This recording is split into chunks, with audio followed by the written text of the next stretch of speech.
We will freeze the rent for more than 2 million rent-stabilized tenants, make the slowest buses like the ones right here fast and free, and finally deliver universal childcare to each and every New Yorker. Free, free, free. New York City mayoral candidate Zohran Mamdani, and particularly his rent freeze pitch in New York City, is catching fire with city residents who are struggling to find affordable housing. But many of his self-described socialist ideas have businesses hot under the collar and concerned. But if you think big business is the problem, listen to this. Before the Democratic Socialist rose to prominence, Citigroup was working on the housing problem. To date, Citi has financed 34,000 affordable units, not just in New York City, but across the United States.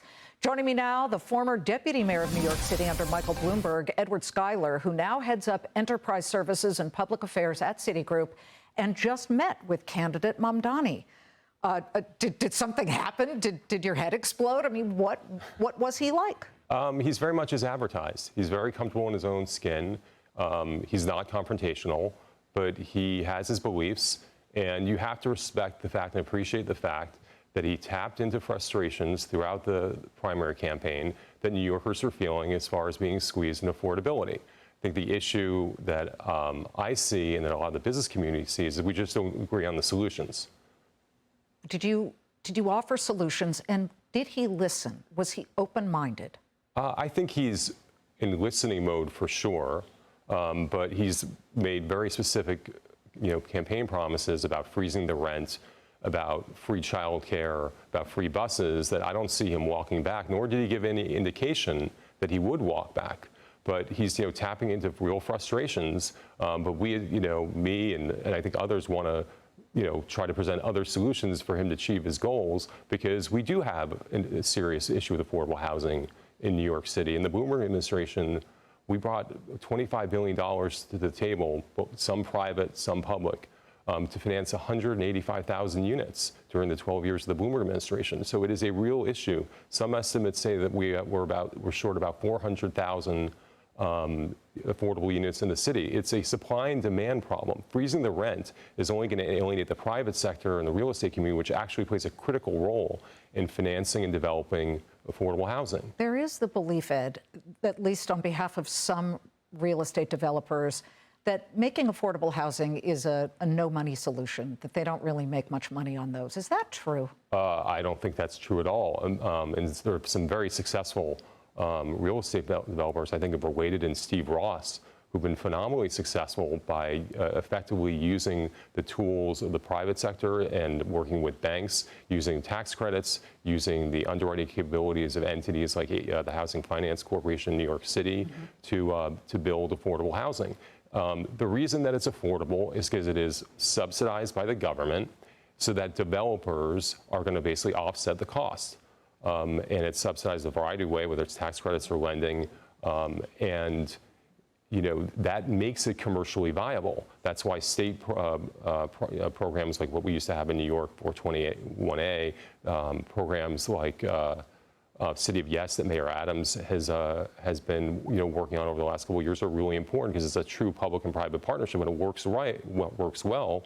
Affordable housing developers are running a commercial enterprise and are turning a profit. That's a big if, because I talk to people. I mean, a one-bedroom is $4,000, and that's an easy one. And you've got 2 or 3 people crammed in it. They put up fake walls. This is in New York City. But you start to see that Mamdani's way of thinking might be spreading, in that there are now candidates in other cities who are declaring themselves socialist and promising the same things. So on behalf of business, like you at Citi, you can just show examples. I mean, you've got one area where you turned a defunct gas station in Brooklyn into affordable housing units, correct? I think we've got some video of this. Tell us how you were able to do it and what the rents, how much less the rents were. So the general structure is a combination of tax credits, low-income housing tax credits provided by the federal government, a housing finance entity. It could either be a city one or a state one, that issuing bonds, and then we take the construction risk.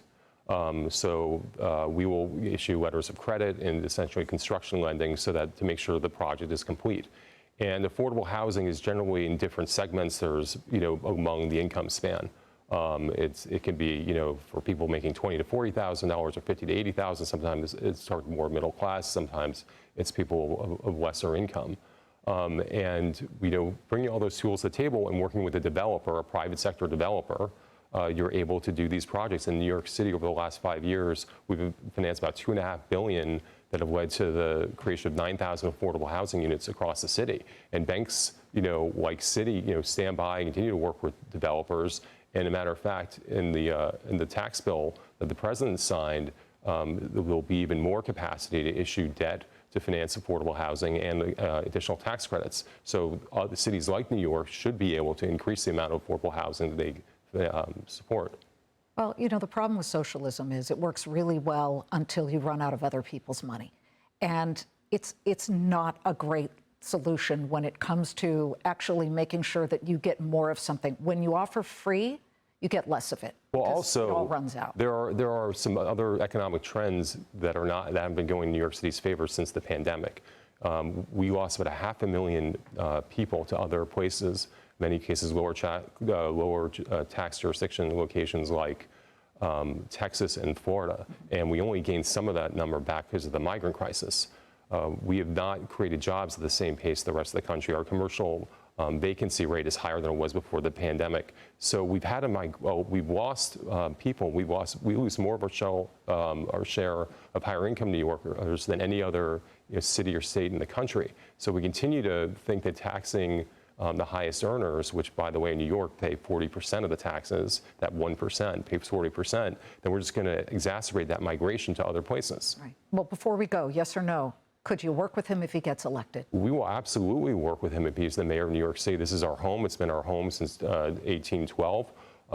And we hopefully there'll be many areas of common ground that we can work together to make New York City a more vibrant city, a more inclusive city, and a great city for our colleagues and the clients we serve. Good for you. Good for you. Let's wait and see what happens at the election. Edward Skyler of Citigroup, thank you. Thank you for having me.